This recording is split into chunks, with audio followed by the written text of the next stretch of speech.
Saya ingin sedikit ingatkan Anda, pemirsa, kita akan mundur sejenak. 24 Maret 2023 ada piagam kesepakatan koalisi perubahan.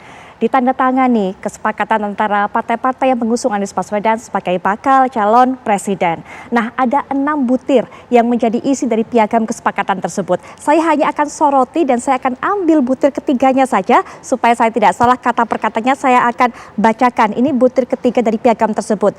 Memberi mandat kepada capres untuk memilih calon pasangannya. Artinya bisa kita maknai di sini bahwa partai-partai pengusung Anies Baswedan akan memberikan mandat, memberikan keluasaan, memberikan hak kepada Anies Baswedan untuk bisa memilih siapa sosok yang akan dipilih sebagai pasangannya, sebagai calon wakil presiden pendampingnya. Tapi ternyata kalau kita lihat hari ini ada desakan dari Partai Demokrat yang mengusulkan, bahkan juga memberikan ultimatum, pokoknya Juni ini harus segera diumumkan siapa yang menjadi pasangan dari Anies Baswedan. Apakah ini kemudian tanda-tanda timbulnya friksi, timbulnya konflik di tengah-tengah koalisi perubahan, dan juga betulkah apa yang dituduhkan oleh Nasdem bahwa ini semua atau desakan dari Demokrat itu hanya karena AHY kemudian ingin terus diajukan sebagai pendamping dari Anies Baswedan. Untuk bisa menjawab isu-isu tersebut yang berkembang secara liar di masyarakat, kita akan langsung saja berikan kesempatan kepada para narasumber tentunya untuk bisa memberikan jawaban ataupun juga pandangan mengenai hal ini. Sudah hadir di samping saya perwakilan dari Demokrat yaitu Bang Herman Khairon. Assalamualaikum warahmatullahi wabarakatuh. Bang Herman, selamat malam. Baik, nanti kita akan bahas mengenai hal ini Bang Herman. Termasuk silakan ditanggapi tadi apa yang disampaikan oleh Waketum dari Partai Nasdem. Dan juga kita akan dengarkan nanti bagaimana pandangan dari relawan yang juga mengusung yaitu Anies Baswedan atau pendukung Anies Baswedan. Sudah hadir di samping saya Bang Syahkanda Nainggolan. Selamat malam. Selamat malam Bu Putri, selamat malam pemirsa. Assalamualaikum. Waalaikumsalam warahmatullahi wabarakatuh. Dan juga sebagai pengamat politik yang juga nanti akan memaknai sebenarnya konflik apa yang terjadi atau bagaimana sepak terjang, riuh rendah di antara koalisi perubahan ini. Mas Khairul Umam sudah bersama kita juga di studio. Assalamualaikum warahmatullahi wabarakatuh. Waalaikumsalam, selamat malam Mbak Putri, Kang Hero, Pak Syahganda. Baik, Bang Herman langsung saja mungkin dijelaskan kepada masyarakat. Mas AHY memang sudah menjelaskan kita ingin Juni ini segera diumumkan, itu karena untuk menghindari adanya upaya-upaya penggembosan pencalonan Anies. Dijelaskan seperti itu. Apa sebenarnya tujuan, maksudnya alasan penggembosan itu apa yang dimaksudkan? Begini, kita ini berkoalisi kan untuk menang, ya.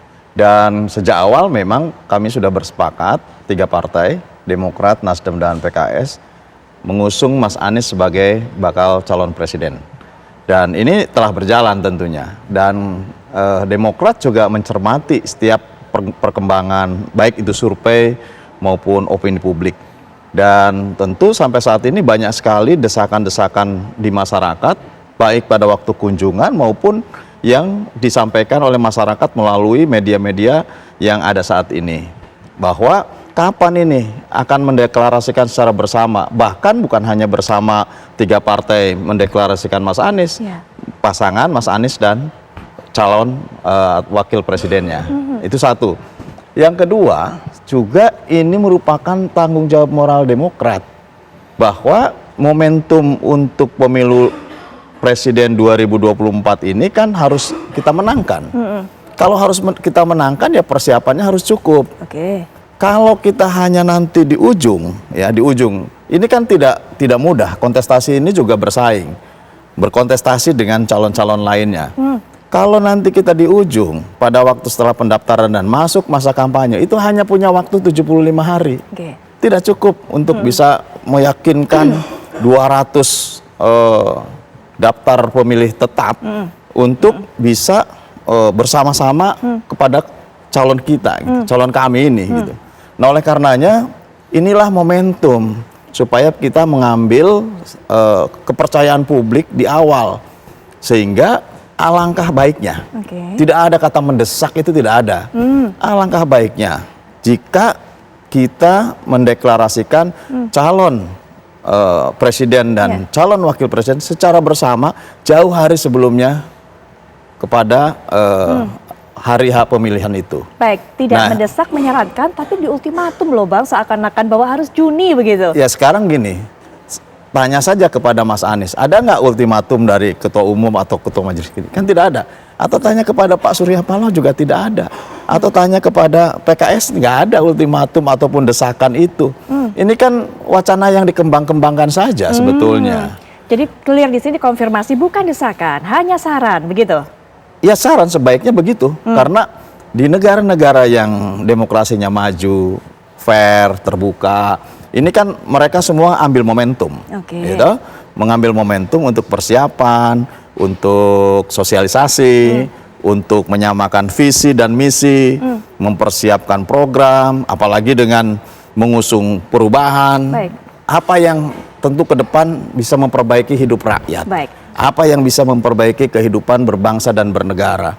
Ini menjadi tugas besar gitu ya, sehingga betul-betul pada akhirnya kita bisa meyakinkan hati dan pikiran rakyat bisa memilih kandidat yang diusung oleh koalisi perubahan. Baik, kalau saya tangkap dari apa yang dijelaskan oleh Bang Herman tadi, artinya alasan kemudian untuk menyarankan Juni segera diumumkan, ada 3, ini masalah momentum, masalah desakan masyarakat, dan juga masalah supaya masa persiapan lebih panjang. Betul. Tapi saya mengutip dari apa yang disampaikan oleh Mas Ahaye ke media-media, bahwa kemudian Juni ini harus segera diumumkan karena khawatir akan ada upaya penggembosan pencapresan Anies. Apakah memang ada upaya ke sana? Dibaca seperti itu saat ini? Saya kira sudah menjadi rahasia publik gitu ya. Bagaimana upaya-upaya untuk mendowngrade Mas Anies, bahkan dihilangkan dari event atau momentum nasional. Kemudian partai-partai koalisi juga ya seakan-akan kita berada dalam pinggiran negara ini gitu. Kan kita bisa merasakan semuanya. Tapi inilah ujian dan proses untuk kita menuju kepada kesuksesan. Dan sampai saat ini, sampai hari ini, Demokrat tentu tetap berkomitmen bersama koalisi perubahan, mengusung Mas Anies, dan terkait dengan calon wakil presiden, sesuai dengan deklarasi yang telah ditandatangani bersama, ya tentu diserahkan kepada Mas Anies. Tapi ada satu lagi Bang Herman, kalau memang ini hanya sekedar saran, bukan ultimatum, tapi kenapa kemudian Demokrat mengatakan kalau nggak Juni kita mundur aja deh, nggak jadi dukung Anies? Ada nggak yang mengatakan mundur? Tapi sempat seperti nggak itu ada, kemudian. Nggak ada. Tidak ada yang dievaluasi begitu bahasanya, dievaluasi untuk pendukung Pak Anies yang mengatakan evaluasi siapa? Perwakilan dari pihak Demokrat tentunya, Bang Andi Arief. Artinya bahwa opini dan wacana publik yang dikembangkan menurut saya jangan digeneralisir. Ini menjadi sebuah keputusan partai. Keputusan partai itu adanya di Ketua Majelis Tinggi Partai Demokrat Pak SBY dan Ketua Umum Partai Demokrat Mas Ahaye. Gitu. Pak SBY dan Mas Ahaye kan biasa saja. Komunikasi semuanya dijalankan melalui tim kecil. Dan perlu disampaikan juga bahwa proses kepada Demokrat juga menetapkan Mas Ahaye juga panjang. Kalau mau kita berbicara ke belakang, baik itu proses mencapai koalisi maupun proses kami juga di Demokrat menetapkan Mas Ahaye. Kan awalnya kita inginnya jadi presiden Mas Ahaye. Karena ada presidential threshold, kita juga sangat memahami itu sehingga harus berkoalisi. Baik. Gitu ya. Nah, mundur ke belakang lagi, kita juga telah menjajaki terhadap kandidat-kandidat yang berpotensial, berpotensi untuk bisa menjadi wakilnya Mas Anies. Nah, setelah dijajaki dan semuanya dengan berbagai pertimbangan dan memenuhi kriteria 5 kriteria yang disampaikan Mas Anies, ya kita akhirnya berkesimpulan di internal kami itu Mas Ahaye. Dan lagi-lagi bahwa untuk memutuskan siapa pendampingnya Mas Anies, kita kembalikan kepada piagam kerjasama kita. Baik, mungkin tahan sampai di situ Bang Herman. Betul, dikembalikan kepada piagam kerjasama juga koalisi. akan berikan pandangannya mengenai hal ini. Apakah kemudian desakan dari Demokrat ini mempengaruhi dukungan kepada Anies dan juga mempengaruhi kemudian partai yang bisa menyokong Anies. Tapi nanti Mas Syahganda, Mas Umam juga, kami akan kembali lagi setelah jeda saat lagi. Baik, pemirsa, kita kembali di Apa Kabar Indonesia Malam dan kita kembali lanjutkan perbincangan. Bang Syahganda, Bang Herman Kairon tadi memang sudah menjelaskan bahwa isu-isu yang selama ini beredar itu diluruskan pada malam hari ini. Tapi kemudian sudah sempat terlontar dari Demokrat akan mengevaluasi jika tidak segera diumumkan. Apakah kemudian ini sempat membuat kekhawatiran bahwa jangan-jangan betul ada ide seperti atau ada keinginan seperti Demokrat mundur sehingga berkurang partai koalisi akan menyokong Anies Baswedan? Saya baru beberapa hari lalu sama Pak Capres ya, Pak Anies ya, dengan 30 ormas Islam di rumah Pak Din Samsudin ya, kita membahas berbagai hal, termasuk pertemuan Pak Anies dengan Pak SBY dan lain-lain ya, dan pertemuan Pak Surya Paloh dengan PKS dan lain-lain. Itu malah yang saya dengar makin solid. Jadi nggak ada dari Pak Anies itu ketakutan bahwa tiket itu nggak dapat dari pengertian internal masing-masing partai. Yang problem ini kan justru cawe-cawe Pak Jokowi yang berusaha untuk menjegal Pak Anies kan. Menjegal dalam artian? Ya maksudnya artinya misalkan Pak Presiden kemarin di Singapura di negara orang lain pidato bercanda seolah-olah dia udah tahu siapa pemenang di Pilpres 2024 yang itu melanggar etika menurut saya. Itu pada saya nilai seperti itu? Iya, karena apa? Karena itu kan nggak boleh di negara lain, ya, di investor yang dia mau undang investor ke IKN. Jadi banyak cawe-cawe lah, kita udah tahu semua cawe-cawe ini. Nah, itu yang paling ancaman. Tapi kalau dari sisi internal saya yakin yang saya lihat juga solid. Dan saya kan mengenal Pak Andi Arief dari mulai mahasiswa, jadi saya tahu memang karakternya begitu. Tapi saya yakin bahwa ini dialektika aja, dialektika untuk memastikan lebih cepat. Karena ada pernyataan dari Pak AHY bahwa 75 hari itu terlalu pendek untuk orang running for presiden dan wakil presiden. Di negara lain kan 1 tahun, di sini masa 75 hari, kan udah nggak masuk akal. Maka memang harus narasi yang dibangun oleh Pak Andi Arief itu agar timnya Pak Anies ini memikirkan tentang strategi agar lebih bagus. Jadi jangan terjebak dengan tekanan-tekanan rejim Jokowi yang yang membuat terhambat dalam strategi ekspansif.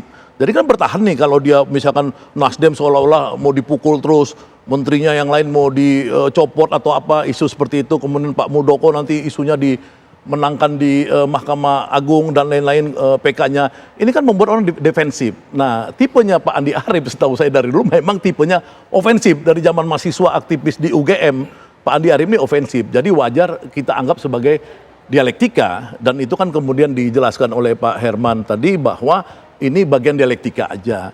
Nah, yang kedua secara positif memang ada keinginan dari Partai Demokrat ini ya segera dong diumumkan apakah Pak AHY itu fotonya itu bisa bersanding nggak mulai sekarang dengan Pak Anies gitu loh. Kalau nggak ini kan caleg-caleg di bawah bingung nih mau pasang spanduk nanti dituduh tidak buat fotonya Pak Anies. Tapi sisi lain kalau mau buat kan maksudnya Pak Anies sama Pak AHY gitu kan supaya efisien. Jadi orang-orang yang pernah jadi caleg, jadi calon bupati, calon apapun itu dia ngerti itu ada technical problem di daerah-daerah itu ketika menjelaskan dan itu juga butuh waktu. Dan jadi saya mengapresiasi langkah Andi Arief ini, Pak Andi Arief ya agar ini memang direspon dengan quick respon. Baik, ya, baik. itu harapan saya dalam dinamika ini. Saya percayalah bahwa sebenarnya saya udah nyampaikan ke Pak Anies 2 kali ya itu sebenarnya pilihan terbaik itu memang harus dari yang narasinya oposisi juga, karena Pak Anies ini kan bilang dia itu narasi perubahan. Perubahan itu kan berarti anti status quo. Anti status quo itu kan berarti oposit. Oposit ini kan oposisi maksudnya. Oposisi ini kan AHY dan PKS ya. Oke lah Demokrat masuk sekarang Pak Surya Paloh jadi oposisi kan, antitesisnya Jokowi. Jadi sebenarnya kalau Pak AHY itu ditetapkan sekarang, buat saya itu udah satu kemenangan besar. Jadi saya mendukung itu. Kalau misalkan oposisinya yang di dalam, kalau yang di luar, saya sebagai oposisi 9 tahun di luar pemerintahan Jokowi bersama Pak Gatot dan lain-lain, saya mendukung bisa nggak nitip nama Pak Gatot, Pak Din Samsudin dan lain-lain itu dipertimbangkan sebelum diumumkan. Gitu. Tapi Pak AHY is the best choice menurut saya. Baik, gitu. Mas Jaganda, kita sampai di situ. Kita juga sudah terhubung dengan narasumber berikutnya, sudah bergabung dengan kita Gus Effendi Choiri atau Gus Coy. Ini yang juga akan mewakili dari Nasdem untuk bisa terlibat dalam perbincangan ini. Assalamualaikum warahmatullahi wabarakatuh. Selamat malam Gus Coy. Waalaikumsalam. Selamat malam Mbak. Ya. Baik, Gus Coy, ini bagaimana sebenarnya hubungannya saat ini dengan Demokrat? Katanya panas dingin karena kemudian keinginan Demokrat untuk segera diumumkan pada bulan Juni ini siapa yang akan mendampingi Anies Baswedan. Hubungannya saya kira baik-baik aja. Nggak ada masalah. Tapi bagaimana? Di politik itu kan terbuka, ada ide apa saja, ada pikiran apa saja, terbuka. Meskipun mungkin ada hal-hal tertentu yang kurang pantas dikemukakan di luar karena kita sudah membangun kerjasama. Tapi hal-hal yang terkait dengan langsung kepentingan publik untuk memperoleh respon publik, saya kira oke-oke saja. Jadi nggak ada masalah, kita solid. Baik, solid, nggak ada masalah. Orang Tapi lain kemudian mau mengganggu, mau mengganggu, mau apalah macam-macam itu ya, yang negatif-negatif lain, selama kita solid, saya kira nggak ada masalah. Tapi Jadi, Waketum Nasdem sendiri mengatakan bahwa keinginan untuk segera deklarasi di bulan Juni dari Demokrat karena memang ingin kekeh sekali untuk bisa mendorong Mas Ahaye jadi pendamping Pak Anies. Begitu Gus Coy? ya, jadi logisnya kalau didesak untuk segera deklarasi itu apabila calon wakil presidennya itu sudah definitif, sudah ada namanya. Sekarang kan belum. Jadi mengapa belum? Saya kira kita ini berpikir, dan saya kira pikiran ini sama semua. Kita berkompetisi, berikhtiar secara maksimal supaya menang. Jadi bukan sekedar bagaimana menjadi calon presiden atau wakil presiden. Segala sesuatunya kita hitung. Kita sudah punya 3 kekuatan partai politik. Apakah cukup? Kalau dilihat dari konstituennya, tidak cukup untuk memenangkan pertarungan. Karena hanya 28% sekian. Dan dari sekian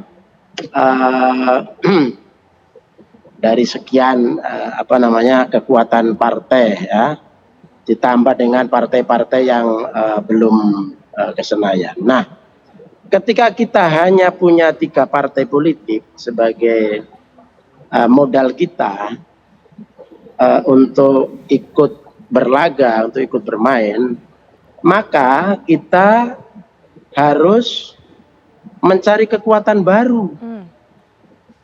Kekuatan baru ini nanti direpresentasikan di mana?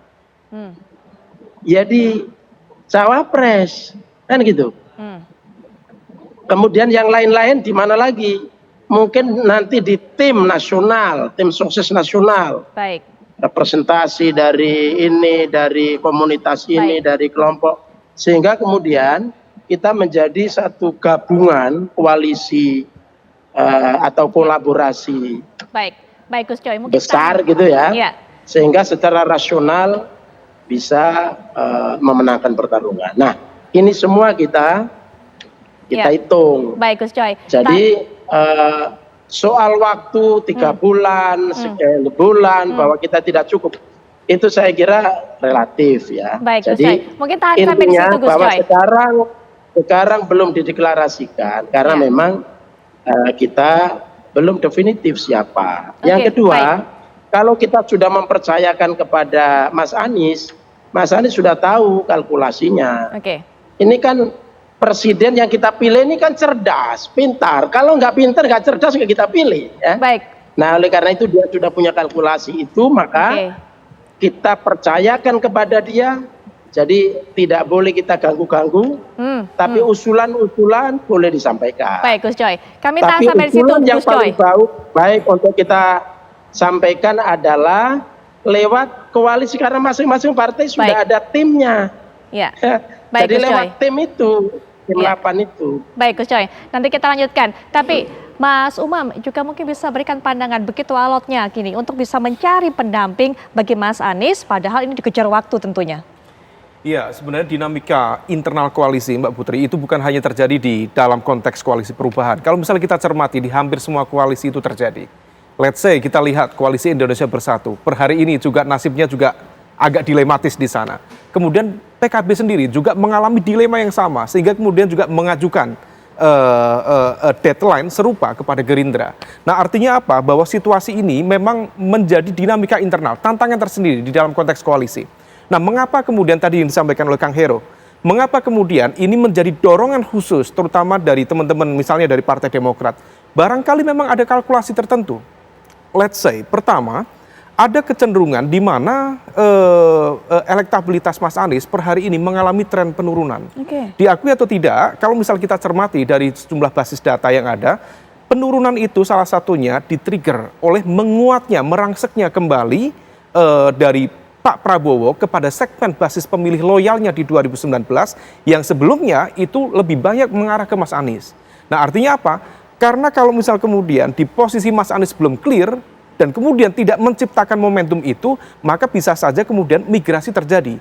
Maka kalau misal kemudian Demokrat misalnya meminta untuk dilakukan percepatan, salah satunya bisa diarahkan untuk memitigasi peningkatan elektabilitas dari capresnya itu sendiri.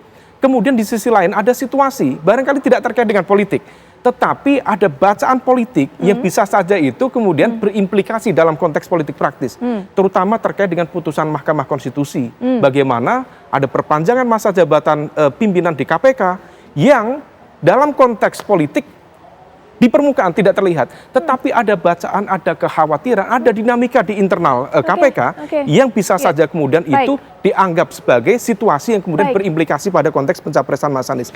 Tetapi Mbak, secara general sebenarnya ini mudah untuk diselesaikan karena otoritasnya sudah disampaikan, sudah diserahkan kepada capres, maka pembacaan itu begitu mudah.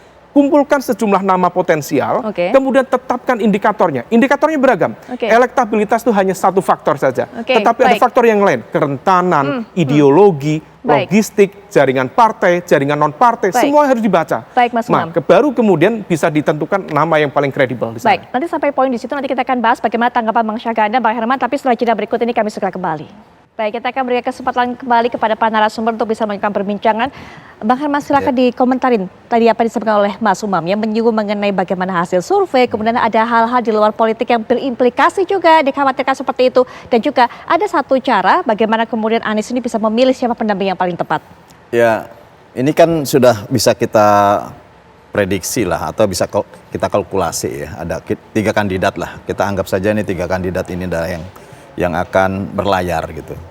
Dan saya kira posisinya hampir sama lah. Ini punya kans untuk menang 3-tiganya. Nah, oleh karenanya ini kan tinggal adu strategi, adu taktik bagaimana yang tepat. Ini kan butuh waktu. Butuh waktu. Karena pemilih kita ini di daftar pemilih tetap 200 juta pemilih. Nah, dari 200 juta taruhlah 180 juta yang memilih begitu ya, yang menggunakan hak pilih. Berapa besar? Harus dikalkulasi dong, hitung. Berapa kemampuan kita untuk bisa mengakumulasi suara agar kita menang gitu ya. Dan saya kira kalau survei fluktuatif lah. Dan kami anggap bahwa survei ini memang menjadi acuan. Kalaulah anggap benar dengan survei saat ini, itulah yang harus kita trigger. Demokrat yakin kalau kemudian mendorong AHY ini bisa menaikkan elektabilitas dari Pak Anies? Konteksnya tidak di situ. Konteksnya adalah kita harus meyakinkan publik, gitu. Kan publik ini akan melihat dia sebagai kandidat capres 2024 itu apabila sudah ada capres dan cawapres. Inilah baru bisa berlayar. Kalau selama ini masih satu yang diangkat atau yang dipublikasikan, masyarakat masih ragu. Sehingga kalau melihat dari hasil beberapa survei itu menunjukkan bahwa yang masih ragu untuk menentukan pilihan itu masih banyak gitu. Oleh karenanya untuk meyakinkan publik harus segera ditetapkan capres dan cawapres. Capresnya sudah pasti Mas Anies, cawapresnya siapa? Supaya betul-betul publik yakin, oh ini sudah berlayar. Pertama presidensial threshold-nya sudah terpenuhi, 28 lebih gitu ya. Kemudian pasangannya sudah ada, Mas Anies nanti dengan cawapresnya siapa. Yang ketiga, koalisi sudah menetapkan konsepsi bagaimana untuk melakukan perubahan ke depan yang lebih baik. Sudah bisa dipublikasi karena berdasarkan pemikiran kedua belah pihak. Nah ini yang harus memang dipikirkan dari sekarang. Nggak bisa sekarang, kasihan panggungnya terbatas gitu. Langsung saja, Gus Coy bisa diberikan tanggapan apa yang disampaikan tadi oleh Bang Herman Khairot bahwa ayo suka diklarasikan agar kemudian masyarakat itu juga bisa yakin terhadap pasangan ini. Setuju. Tapi Mas Anies akan cari yang lebih tepat, jangan nanti salah pilih atau karena diburu-buru, karena didesak-desak umpamanya. Tapi Mas Herman tadi merasa tidak mendesak. Jadi intinya adalah kita membutuhkan kesabaran untuk menunggu kepercayaan yang akan segera diwujudkan oleh Mas Anies. Sudah kita percayakan. Sebulan ini, 2 bulan ini saya kira masih ada waktu ya. Nah, persoalan kita sosialisasi kan sejak sekarang sebetulnya kalau kita yakin Mas Anies sebagai calon presiden kita yang mantap, ya sudah sekarang ini yang ada ini kita sosialisasikan, dan Nasdem sudah melakukan itu seluruh Indonesia.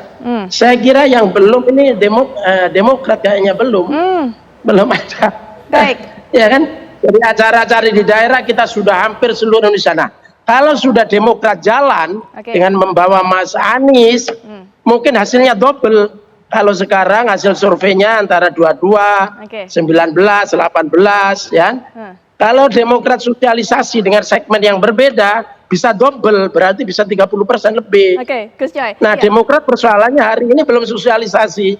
Nama Mas Anies belum ada baliho spanduk dengan foto Anies. Nah, belum bikin panggung-panggung di daerah dengan mendatangkan Anies. Oke, Gus Coy. Ini baru Nasdem. Ya, tapi mungkin bagaimana? Nggak ada sosialisasi dari Ini perlu Demokrat. saya sampaikan juga ya, di beberapa kesempatan Mas Ahaye itu ketemu dengan kader-kader, itu diumumkan loh, Gus Coy. Jadi kalau dianggap bahwa kami tidak mensosialisasikan juga itu tidak benar. Memang kami belum memasang di beberapa spanduk, tapi ada juga kader yang sudah memasang spanduk gitu ya. Nah ini yang saya kira memang masih tinggal menunggu waktu saja gitu ya, menunggu waktu. Dan sampai saat ini juga Mas Anies kalau ke daerah pasti akan ketemu dengan kader-kader kami juga di daerah. Baik Bang Herman. Gitu ya. Nanti kita tanya kembali, tapi Gus Coy terima kasih di tengah waktunya dan juga kesibukannya masih menyempatkan untuk bisa bergabung dengan kami. Selamat malam, wassalamualaikum warahmatullahi wabarakatuh. Ini sepertinya beda masalah pandangan waktu, yang Demokrat pengennya kencang, cepat segera, yang Nasdem masih santai, 1-2 bulan kita kasih kesempatan. Masyarakat gimana pendapatnya, tapi nanti masyarakat setelah jeda kita akan silakan kembali sesaat lagi. Kita lanjutkan perbincangan dari segmen terakhir ini. Sepertinya saya hanya punya waktu sedikit untuk Mbak Syahkanda dan juga Mas Umam. Mbak Syahkanda terlebih dahulu mungkin. Ya, penutup. Ya, saya sedikit beda dengan Mas Umam tadi soal pandangan Andi Arief ya tentang mengaitkan antara pentingnya cawapres ini dengan elektabilitas yang dianggap menurun. Karena saya udah meneliti beberapa survei-survei ini, ada kesalahan metodologi yang cukup parah ya, misalkan dalam penentuan populasi. Ya misalkan ada sebuah survei yang mengatakan di kalangan Nahdlatul Ulama Prabowo tertinggi, ya kan? Saya cek ternyata mereka itu populasinya umum, populasinya bukan Nahdlatul Ulama. Jadi kalau populasinya aja udah salah, penarikan sampelnya salah, itu udah pasti itu. Yang kedua ada yang mengatakan di provinsi ini Prabowo menang, ini kalah, tapi saya lihat dia sampelnya itu 1.200, kalau dibagi 30 provinsi aja, berarti satu provinsi dia cuma 40 sampel. Dalam ilmu kuantitatif, itu harus 400 sampel minimum. Jadi itu juga kebohongan publik. Jadi Andi Arief tidak usah mengkaitkan antara keinginan mengumumkan cawapres segera dengan elektabilitas yang menurun. Saya yakin tidak menurun, karena saya juga melakukan penyelidikan di Google Trend, ya ternyata 30 hari terakhir ini tetap Anies di atas yang lain, walaupun Prabowo naik ya cukup signifikan. 90 hari terakhir itu memang Ganjar lebih tinggi daripada Anies sedikit, tapi di 30 hari terakhir ini sebenarnya Anies tetap unggul di Google Trend. Ini salah satu aja mesin Google mesin Big Tech ya. Nah, tapi saya sepakat dengan Andi Arief ya untuk mempercepat agar Anies ini mempercepat pengumuman. Dan sepanjang narasinya itu adalah narasi rakyat. Saya tidak setuju dengan Gus Coy, bagus 3 partai aja, jangan ada partai lain. Saya sudah sampaikan kemarin ke Pak Anies, ya, 3 partai cukup. SBY dulu menang tahun 2004, itu nggak banyak partai, cuma partai kecil-kecil. Ini menang Anies, asal dia ambil cepat, mau AHY atau yang lain, cepat, bergerak cepat. Baik, terakhir mungkin Mas Umam, singkat Mas Umam. Ya, terkait dengan elektabilitas, fakta per hari ini tidak ada satupun capres, Mbak, yang memiliki kekuatan dominan untuk mengkooptasi basis elektabilitas manapun. Semuanya relatif sama dan itu mengalami fluktuasi yang cukup dinamis. Tetapi pada saat yang sama, betul, kami juga melakukan basis simulasi data. Kalau misal kemudian Mas Anies mencoba untuk melakukan percepatan dengan membuka ruang bagi nama-nama yang ada, kemudian disimulasikan dengan segala indikator yang ditetapkan, maka kemudian mana yang memiliki potensi untuk memberikan insentif elektoral paling besar? Salah satu yang terbesar, memang salah satunya AHY. Karena bagaimanapun juga ketika misalnya Ketum Partai Demokrat diletakkan sebagai cawapres Anies, maka narasi perubahan Ya. itu akan jauh lebih gaungnya Hebat, lebih kuat. hebat. Nah, tetapi kemudian diperlukan kesamaan egalitarianisme di antara partai-partai pendukungnya. Kalau misal kemudian saling melempar isu, saya pikir itu tidak produktif. Tetapi cukup terbuka saja, dan ini bolanya ada di Anies. Karena bagaimanapun juga otoritas itu diserahkan kepada capres, maka dibuka saja.